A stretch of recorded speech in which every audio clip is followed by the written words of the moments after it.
Okay, well, how y'all doing, everybody? I'm Michael Ness from the American Red Cross. I'm the disaster program manager here for the Arlington. I'm over the Arlington, well, let me back up. Harford County, Dallas County, Ellis County, and Johnson County. So if there's anything that you could get, if anyone knows and have any questions or have any concerns, family, anything, let me know. Most likely it's coming through my phone, and we'll make sure we get you guys taken care of. There in the back, I have someone as my right-hand pregnant volunteer partner, Ms. Janice Irvin. She's been a volunteer with me for about 2 years right now. So yes, when we get these calls 2 and 3 o'clock in the morning, she's usually the one that wakes me up before I hear the alarm first, let me know we're going. So, all right, well, here today we're gonna go ahead and talk about preparedness. Anybody got any idea about preparedness? When you hear that word preparedness, what do you think of? You be open for them. Just go and just throw something out at me. Having something handy, I could just grab and run. Grab and run. Okay, we're gonna talk about that. Having water. Water, good one. We're gonna talk about that a little bit later. Anybody else? We're gonna talk more about the preparedness of self. I hear kind of like, I gotta catch my military time. When you're getting ready to go do something, or in case of something happens, you wanna be prepared. Think of like insurance, car insurance, and as well the home insurance. You pay into that, a lot of times you do things so that way in case for the what ifs to happen, okay? All right, we're gonna go to the next slide. Pretty much what you see right here in front of the table, you're gonna have an emergency preparedness backpack. Inside of that, I'm going to discuss a little bit about the contents inside of there. A first aid kit. If there's anyone that doesn't have a first aid kit, get with me after this class here. I will get your information. I'll make sure that I get you guys a first aid kit. You want to at least have one at least in your car, in home, or somewhere close by in lieu if anything was to happen. All right. This sir, the AED defibrillator. A lot of time when you hear people talking about AED defibrillators, they say don't touch it. Let a medical professional person do it. Okay, I'll say this. If I tell everyone to raise their hand up right now, could you do it? Could you raise your hand up? All right, could you put your hand back down? You can do that, right? That's all you need to do, just follow simple directions. Because the AED itself, it'll tell you, step 1, put the pad here. Step 2, push the yellow button, stand back. Then when you stand back, it'll say, go ahead, it's gonna do its thing, and then you're done. That's all it is. So with the reason being, you don't wanna have to be out there, someone may actually need it, and you be like, well, I don't wanna touch it because I was told, let the EMS people do it. When in fact, it'll tell you pretty much how to do it. And when we get done, a little bit later, I can even demonstrate it for you. Smoke alarms. This here, believe it or not, we, within the last 5 years, I pulled the numbers this morning. In the last 5 years, 64,000 home fires that was done across the state of Texas alone. Probably about 40,000 of them didn't even have smoke alarms. And if they had them, a lot of them, they didn't either change batteries and everything. Some of them, they'll just let them just die out. Some people there, and I know I was guilty years ago, when you hear that annoying chirp, sometime after hearing it out for a while, you be like, that's just what it is, it'll stop eventually.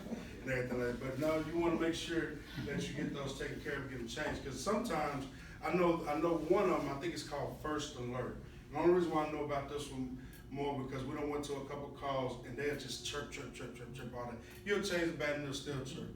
But if you take it off the wall and look at it, it'll tell you if it just constantly chirps. It'll do like a 3-chime chirp. And they put them in all the new homes that they're doing right now because it's cheap to put, but there's a manufacturer recall that's on them and everything. So when you hear that or you know somebody like that, just give it a quick check on it. Or you can call us a Red Cross. We come out and install free smoke alarms 24/7. And if you have any, and I'm gonna speak about them in a little bit, we also put what we call bed shaker alarms. What I mean by bed shaker, let's say for instance we have some family members or friends that have some disabilities, i.e. they have hard of hearing, hard of mobility, or hard of visual. So what that does is when they hear the smoke alarm go off, that little box will yell, fire, fire. But at the same time it's doing that, it's shaking that bed really hard to tell them, get up. If it's visual issues, then we have light strobes going on. And they'll tell them, oh, okay, that means it's a fire. Then that way they can go ahead and get up and get out. Because a lot of times we too find out that sometimes the elderly or those who have mobility issues or disabilities, they end up not being able to get out of the fire because they didn't hear it or they didn't know it. But once that bed gets shaking real aggressively, they'll know something's up. So All right, I'm sorry, I got off track. Pretty much what we're gonna talk about today, we're gonna revisit this a few times. First thing you wanna do in anything preparedness is get yourself a kit. It can be something as small as a little backpack, a little plastic container, a toolbox. I know I got a couple people have a tackle box. And then they just have a few little things in it. By the time we get done today, we're gonna talk about what some of the things you wanna have in those kits. Make a plan. You, like I said, you may have a kit, you wanna make a plan. You wanna make a plan at your business. You wanna make a plan at your home. You even wanna have a plan in your car. A lot of times if like how it is cold out here today, then let's say something happens to your vehicle, runs hot, run out of gas, or whatever the case may be. And let's say the battery goes out. Now you can't heat the car. Now you're sitting there cold. It's good to always have an extra blanket or some water or something that's off in the trunk, or whatever that you can get to kind of help you until you go on. Be informed. This is the biggest thing. Everybody has cell phones today. Everybody has cell phones for the most part.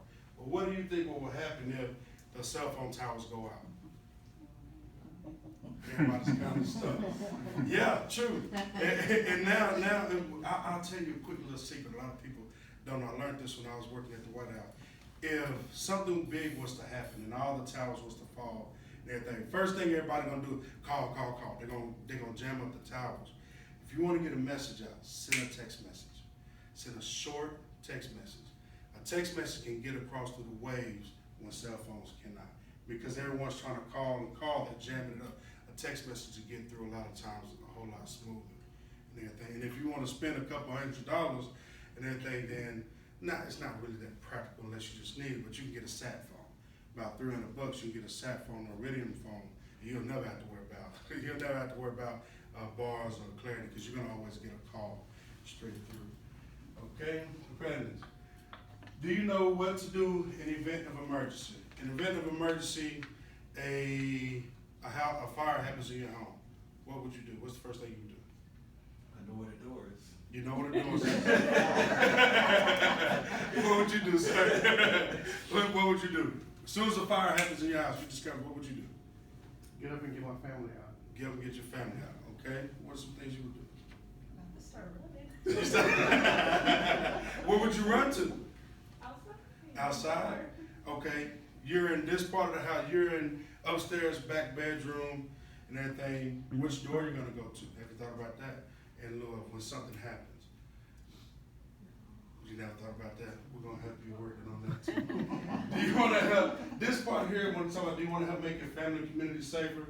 A lot of times you're gonna see, I'm gonna talk about that quite a bit and everything, because of it, like I said, with the smoke alarms, that may seem very minute a lot of times, but believe me, I'm telling you, it is one of the biggest causes of deaths in house fire, no smoke alarms and everything. So again, like our smoke alarms that we have here, I promise you I'm not trying to use it as a sales tactic, I swear I'm not. But one thing I will say about our fire alarms is different than the ones, let's say you just went to Home Depot and you bought 5 smoke alarms for your house, right? First thing I'm gonna ask you, did you keep the receipt? Because if you kept the receipt, go get your money back. Because for one, you went and bought those, you got batteries and all that. What I'm gonna do is I'm gonna come out and we're gonna put in those new smoke alarm. Those alarms right there that's in front of her and everything, those have lithium ion battery in it. They're good for 10 years. No charge, no nothing. Once we put them on, I'm gonna show you when we get done. Once you activate it, the 10-year clock starts once we activate it. And then once we put all the information into our database, by year 9, someone with Red Cross will call you and say, hey, we're here to replace your smoke alarm. Can we set up an appointment?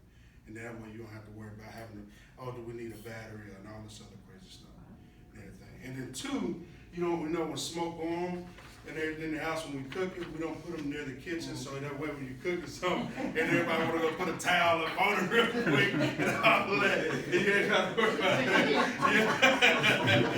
Yeah, so you ain't gotta worry about none of that crazy. And then the better thing, it's a clean install, and then there's just 2 little screws put on the plate, and you just twist and done. In some homes, you move that smoke alarm, you got those little ugly wires hanging down. Yeah. None of that stuff. Some people, they even take, another one. I try to tell people a lot of time, I don't like when people get those little gimme things. These smoke alarms, sometimes you'll find that smoke alarms, they'll sell them to you. I want a smoke alarm and a carbon monoxide alarm at the same time. When you think of that a lot of time, if I sold you a combo alarm is what they usually sell it as, you You put that up here. Let's say about about the average height, about 8 feet up, right? You got a combo alarm, a smoke and a carbon monoxide alarm, all right? The smoke goes off, of course. You want to get that high, it wants to let you know.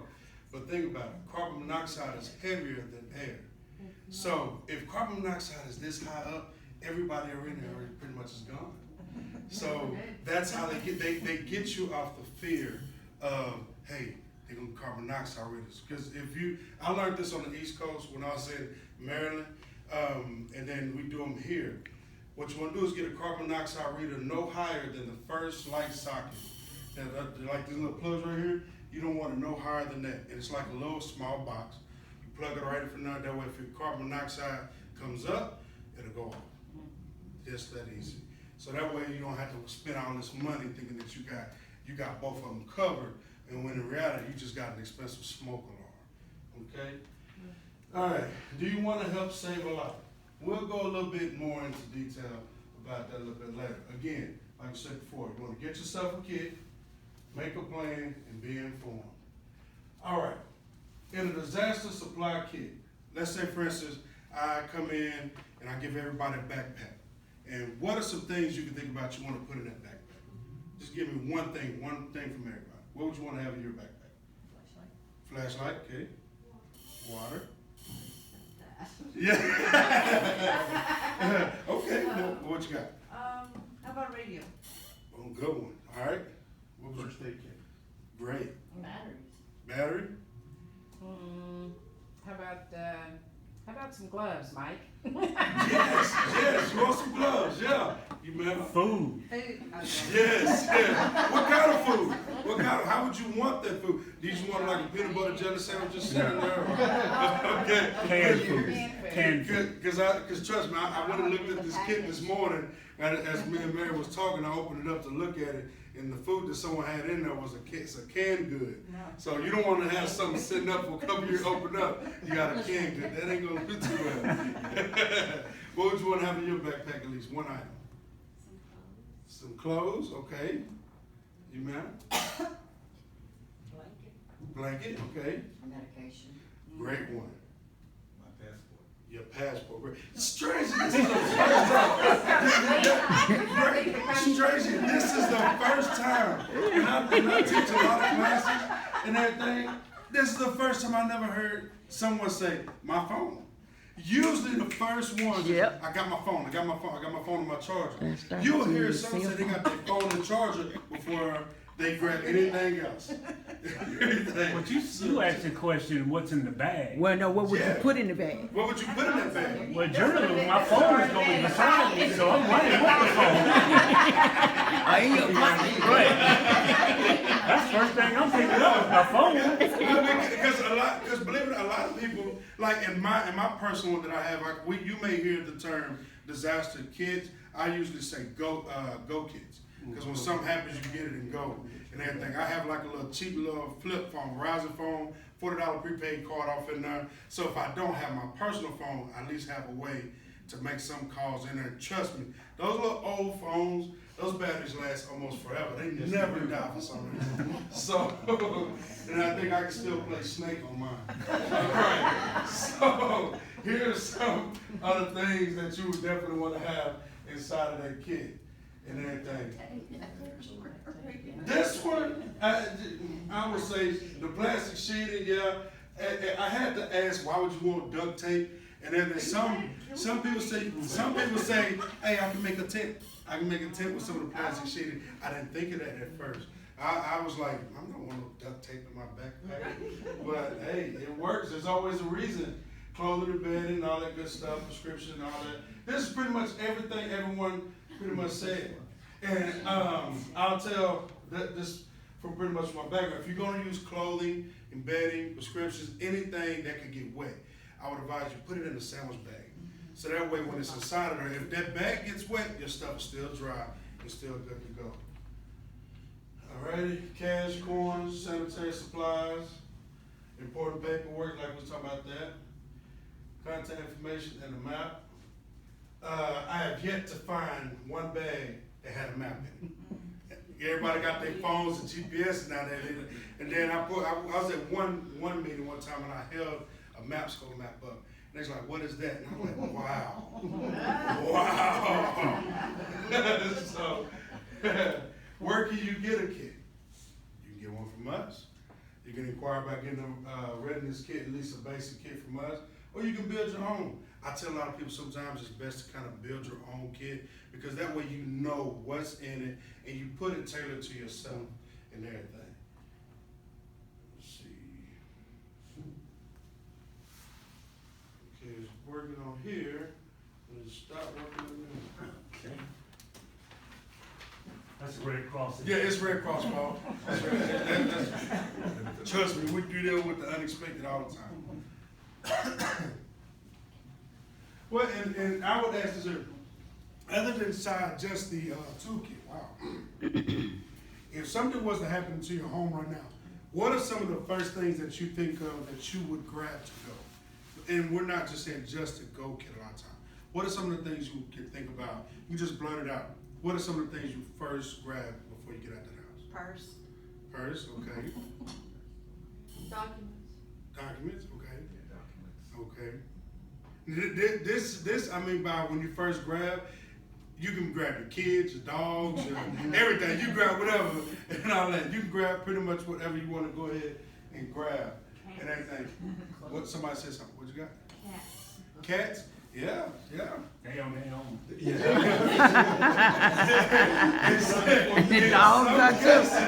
some cases, you'll see a lot of pets. I've been in a couple of shelter exercises we've done. More people brought their pets before their kids. They're like, the kids gonna be all right. They're gonna be with their friends or something. You know, so you have a lot of that.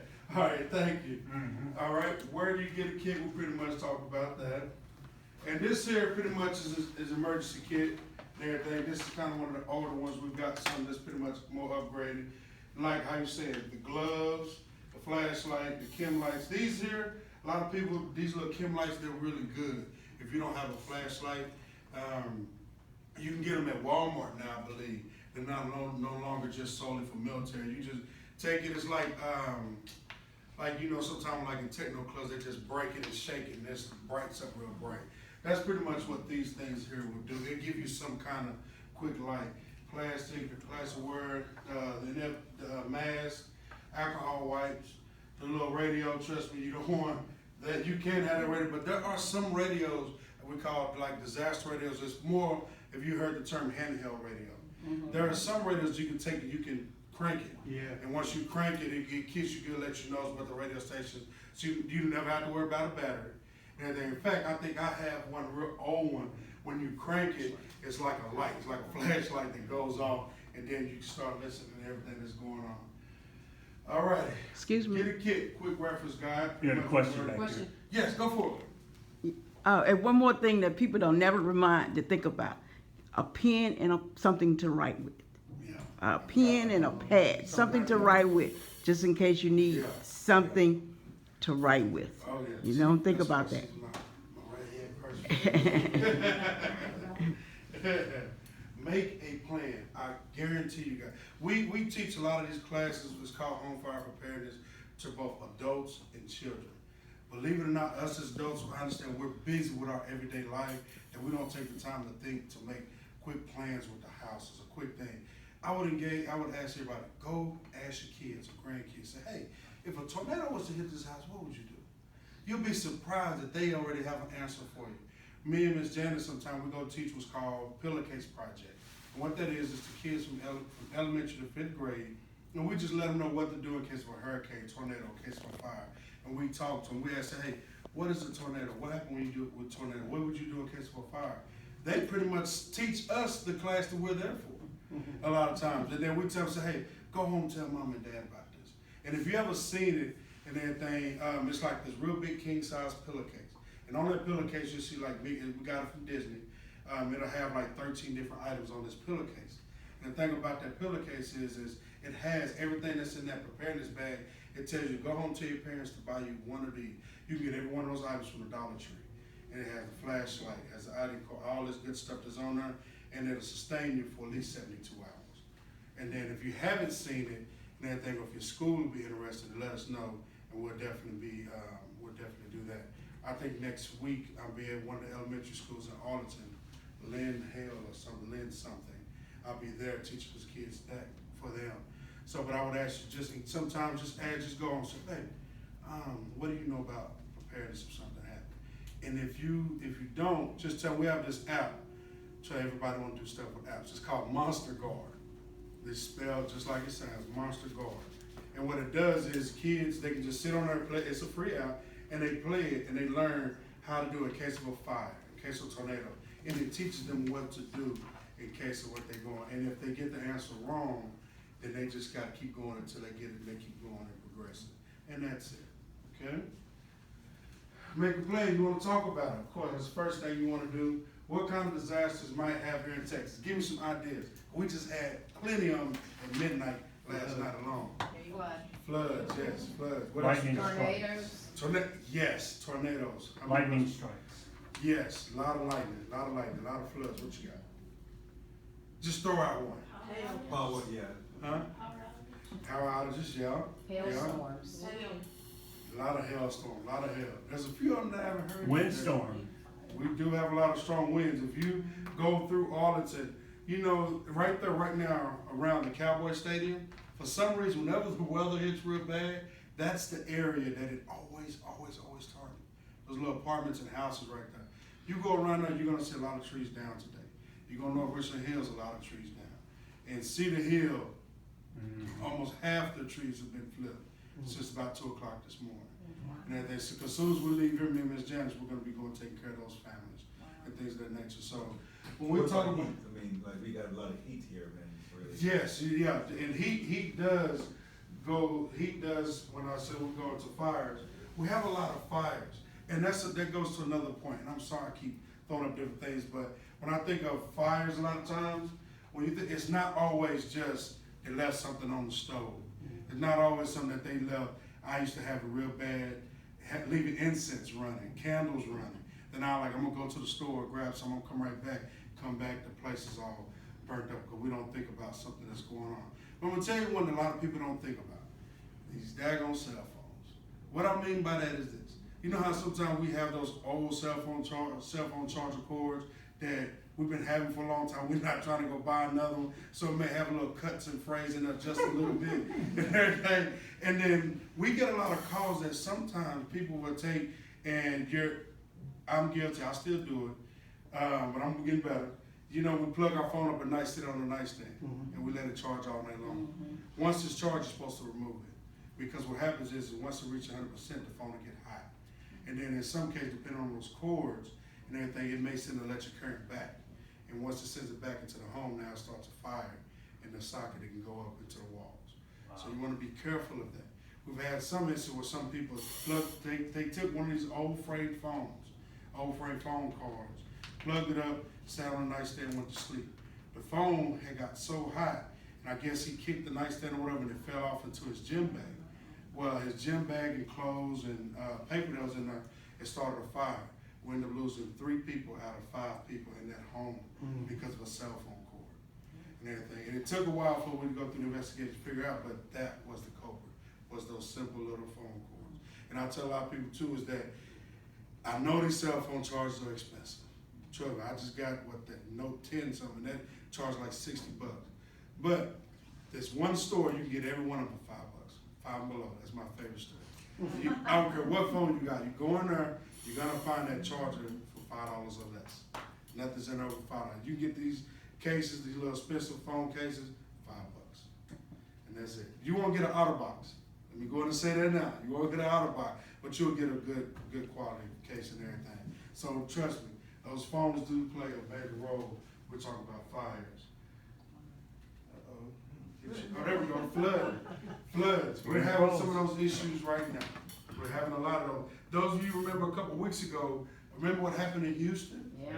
We had 46 inches in 2 hours. And we still have some of our Red Cross volunteers down there right now working in shelters with some of the people that lost a lot of their part of their homes and everything. So we're definitely still working on that. Extreme heat, like you were just speaking of. Winter storms. This is starting to not become an issue because a lot of people maybe back in the 90s, we had real good winters. Nowadays, we just have cold months. Mhm. That's pretty much about it. It's not as bad. Hurricanes, that's mostly more towards the south, like in the Houston area. Tornadoes. Right now, we're in what's called the hurricane season. Okay, starts mid-September, going off into January. As you notice, that's when also on the cold areas we see a lot of the hurricanes and things of that nature. But I would advise everyone, if you see or you hear of a hurricane going on like in Houston, or like close to here in Lower Texas, Alabama, Louisiana, know that we're gonna get some of that rain. Of course, we're not gonna feel the full effect, but we're gonna get a lot of that rain and everything from that. Lightning, that's one of the biggest ones. That has been tearing up a lot of roofs and a lot of trees here lately. Earthquakes. This is becoming a major issue because of fracking. Remember years ago, Texas didn't have that issue. But now that we're doing so much fracking, I think before, when I came to visit back in Texas in 05, Arlington had that real big earthquake that went through at one point in time. And I was shocked that they had that. And I'm from here. Hazardous materials. The hazardous materials, that's a lot of people, they still clean. I know OCD still clean with bleach and ammonia. They know that makes a gas. You clean around the bathtub and everything, you pour bleach, pour ammonia, now that gas get on you, you pass out. A lot of people still do it. But and a lot of times, also, the most dangerous part of your house is really under the kitchen sink where all your supplies is. And then there's different websites, I forgot what one of the bigger ones are, where you can load, it'll tell you what chemicals you want to store with what and everything up in your home. That way it makes sure you don't have to worry about having those issues. All right, now, what kind of plans do we want to talk about? Install smoke alarms. We pretty much talked about the smoke alarms and everything. If there's anybody that's in here that needs some before we leave, let me and Ms. Janice know. We'll set up an appointment. We'll come out and we'll take care of that. Turn the clock back on and forward. Anybody know the old saying about when you change your batteries? Spring forward, fall backwards. Yeah, spring forward, fall back. And most people don't ever think about that. I know I wouldn't. No, because I'm like, well, until I hear that thing chirp off, that's what I'm saying. I was that bad.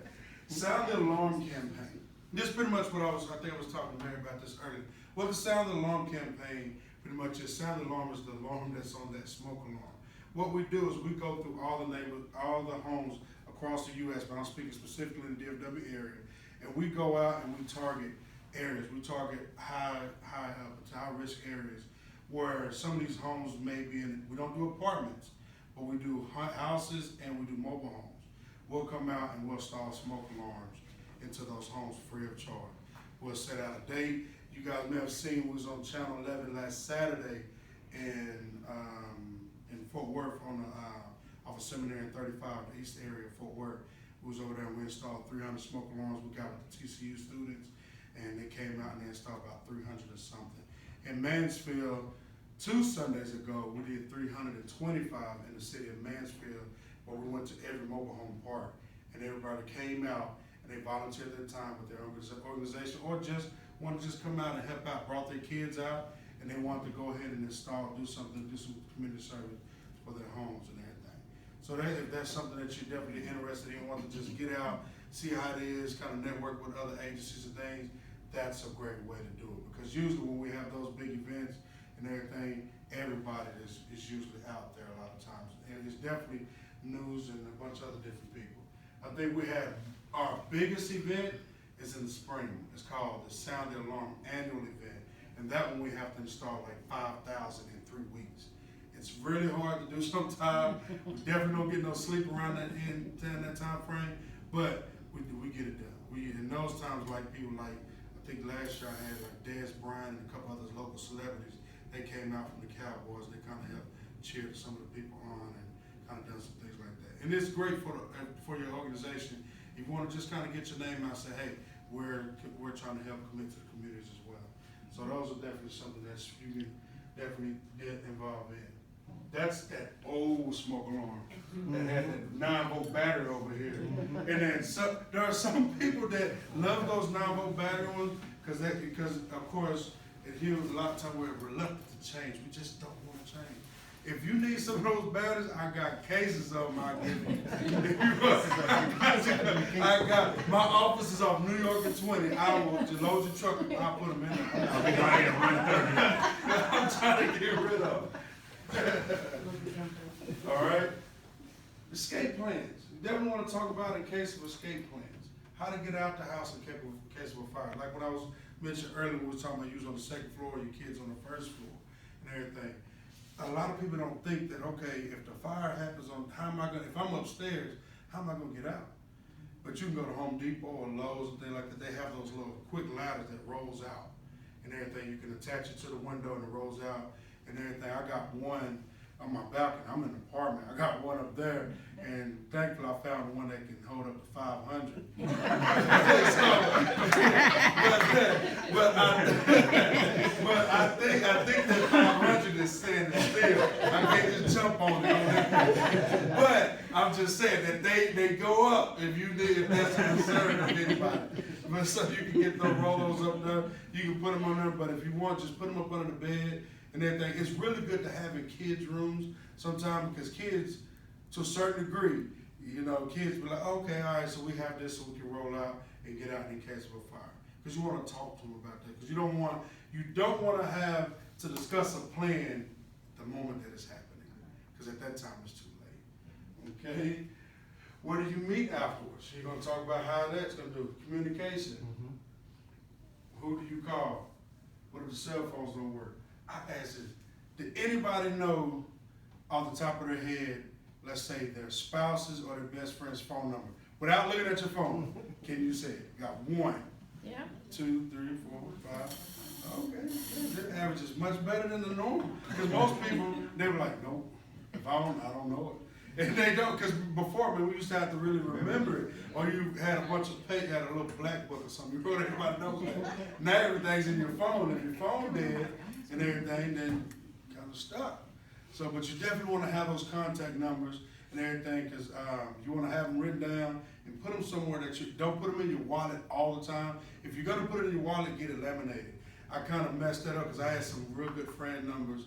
My birthday this year, I had it in my wallet, went deep sea fishing, got beat up by the water, pulled my wallet out, and I don't have nobody's number no more. So now I'm trying to recoup that. So accidents do happen, but if you laminate it, you don't have to worry about it. It's just good to go. Alrighty. This was actually here in Mansfield last September. Tell us about it. Tell everybody in the house about the plan. Emergency kit. An emergency preparedness kit doesn't always need to be just one for the whole house. Get the kids one. Get the kids involved. Kids love to do like little small projects like that because they can feel like it's their own. You're like, hey, go find a flashlight in the house. I'm gonna build your backpack. If you don't have it, then we know what we can go get. And again, the little cheap little flashlights, the little pens, pencils, all the other quick stuff, you can get it at the Dollar Tree. And a lot of times you can come by one of the local Red Cross offices. Sometimes we may have some of those supplies as well.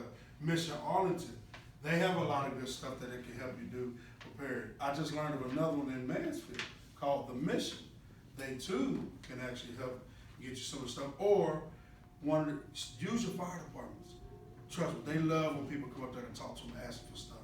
Because then it gives them kind of more sense to want to be more working with the community and everything. If they don't have it, in Arlington, if they don't have it, they're gonna be calling me and I'm like, okay, I'll go get it and bring it to them. But definitely want to talk and kind of use your first responders. And here, like I say, you want to put your little emergency card and information, things like that. Put it in yours, and then share that with the kids, so the kids will know, okay, if something happened, I know who to call, so I want them to know if anything happened, who to talk to. Details of your disaster plan. You talk that amongst each other and practice. I kind of do this with my kids. Sometimes I go in the house and I'll set that alarm clock, that smoke alarm off at 4 in the morning. It takes about a few minutes to get up and realize what's going on, because that alarm is annoying them. But then after we've done it a few times, as soon as they hear, they got better and better and better, because you got muscle memory of that alert sound. When they hear a certain pitch, they know what's going on. Or if they hear, a lot of times, if you couldn't hear the alert, back in Maryland, you would have metal on metal. You would hit a pipe on another piece of metal, and that told them, hey, get out, get out. That meant something. So you kind of want to get with the kids and things of that nature, have a emergency code word, or something of that nature. Practicing, like to say, if you practice, you pretty much like to say you practice how you play. If you don't take it serious when you're practicing, you may run into hiccups later on when you actually come into play and when it happens. And then sometimes, you know, when kids, they're distracted, their attention span is real short. They don't know if it's serious or not. They may think you're just playing along, like, okay. Now when you really, by the time they really take it that you're serious, it's usually either too late or their attitudes have already started to risen, and you kind of want to, you're in desperate mode now. And get involved, this is pretty much like if you want to do like the blood drives. If you want to become a frequent donor or Red Cross volunteer, like I said, Miss Janice back there in the back, she's been with me since I started about 2 years ago, but she's been actually with Red Cross a little bit over 3 years, I believe. She worked in the Hurricane Harvey shelters and all the real big shelters and the events that happen here in the Fort Worth area. All right, and yes, youths, adults, and seniors can also be Red Cross volunteers. You can start at the age of 13 years old, but if you're 13, you have to have a parent or adult that will be with you at all times, the way you come up. And we have all kind of little projects they can come up and help set up different things. They can ride with us when we're doing the Sound Alarm campaigns. They love doing that. We can get them with the fire department. Kids love riding on the fire trucks and all that good stuff. And again, like I said, we got the Sound Alarm campaign. Being formed. I think the follow-up class after this, not today, I think it's later on, about next month or so, is the CPR class to pretty much teach you how to be CPR ready. Okay? Know what'll happen, how you identify, and during that class they're gonna pretty much go over a snapshot about CPR, the Good Samaritan laws, and all that good stuff. Okay? What radio station to broadcast? There's that radio I was talking about. It doesn't go hold off batteries. You have to run that crank with your wrist and keep rocking, doing it that way, and it gets you going. NOAA, National Oceanic Atmosphere Administration. If you see them talking about the hurricanes and all that kind of bad weather, and trust me, everybody, we don't believe in our weatherman. Go to this website. Go to this NOAA.org. This here is the satellite website that has the real live feed of what's going on and everything. So that's how you know what's going on in the area. NOAA.org is the website. Okay. First aid, CPR. How to do hands-on CPR. Is it internet in here? Not sure. Yes, no. Yes.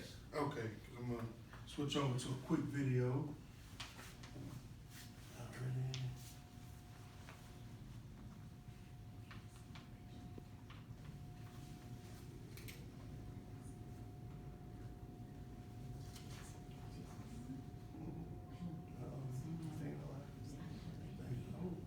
If you do it again, just do that recommended. Okay. Yes.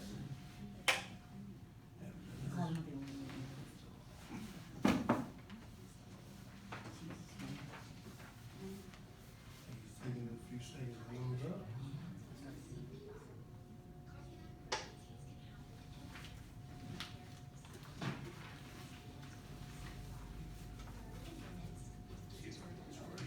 Oh, okay. The willingness to act and a few simple skills. Whenever possible, use disposable gloves when providing emergency care. Step 1. If you see someone suddenly collapse, check the scene for safety and see if the person responds Everybody here? by tapping them on the shoulder and shouting, "Are you okay?" Step 2. Briefly look for breathing. Step 3. If they don't respond, call or send someone to call 911 or the local emergency number right away.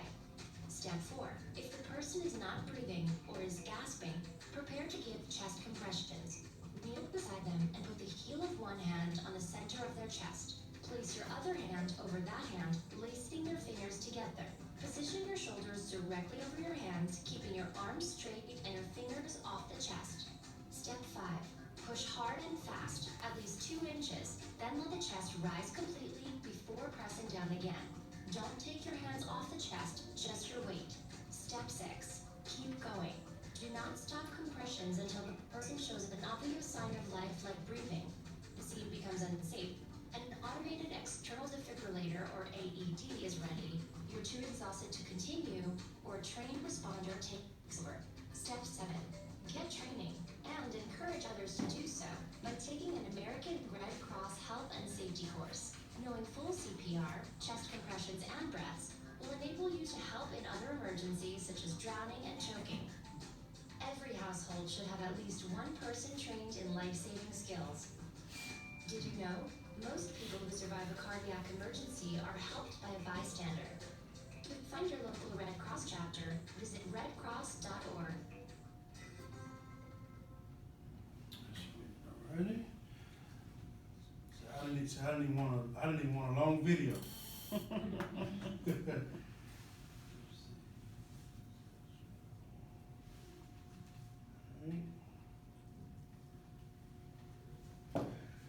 They talk about the 3 C's: check, call, and care.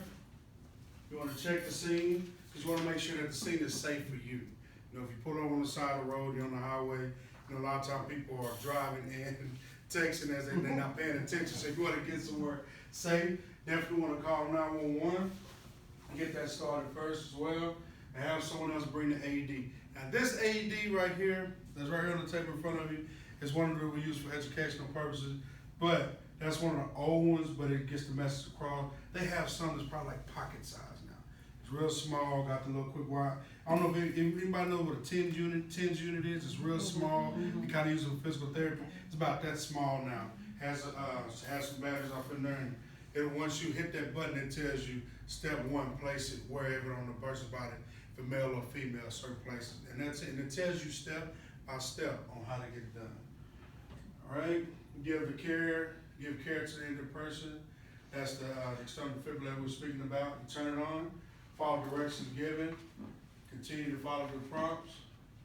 Now, everyone pretty much went over the preparedness about what to do in case of emergency, about sound the alarm, help on to save a life.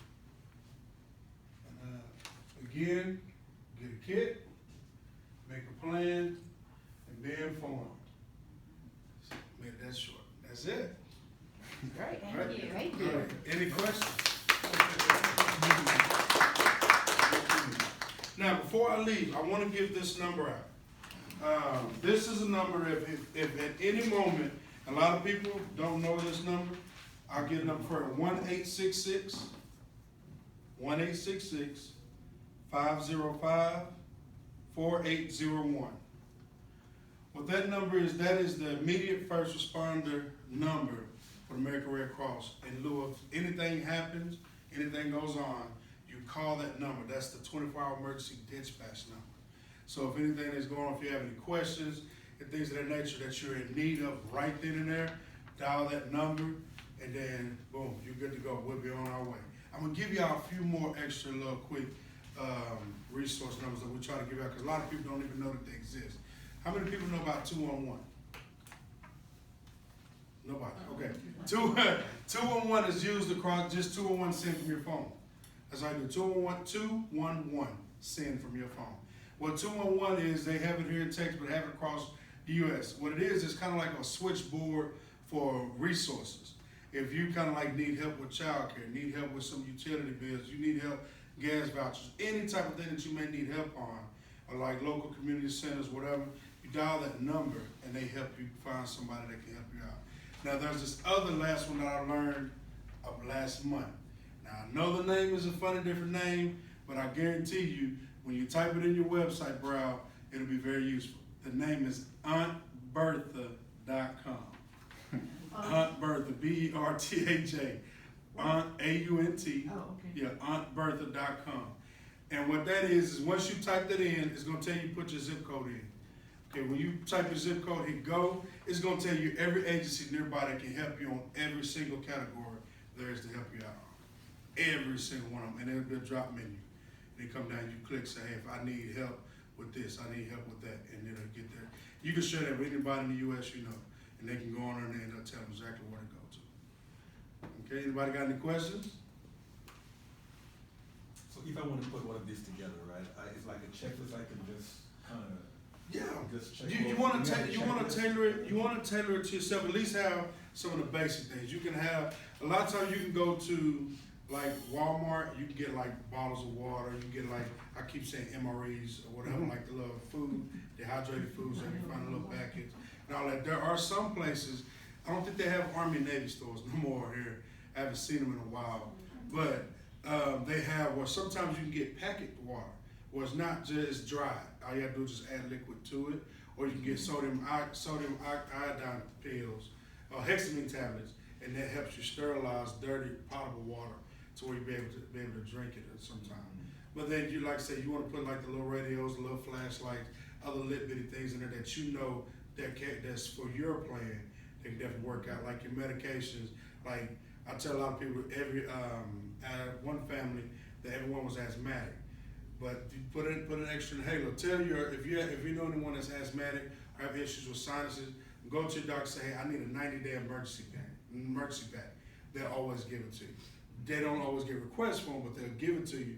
So that way you have one in the backpack for your kids or for yourself and everything. I always used to have one in the bag, have one in my vehicle, and I have one at home. And if my kids need one, they have one at the school as well. So that way you pretty much have all those other bases covered. Passports, ID cards, all that good stuff. Put them in a sandwich bag, put them in your bag. That way so you know where they are.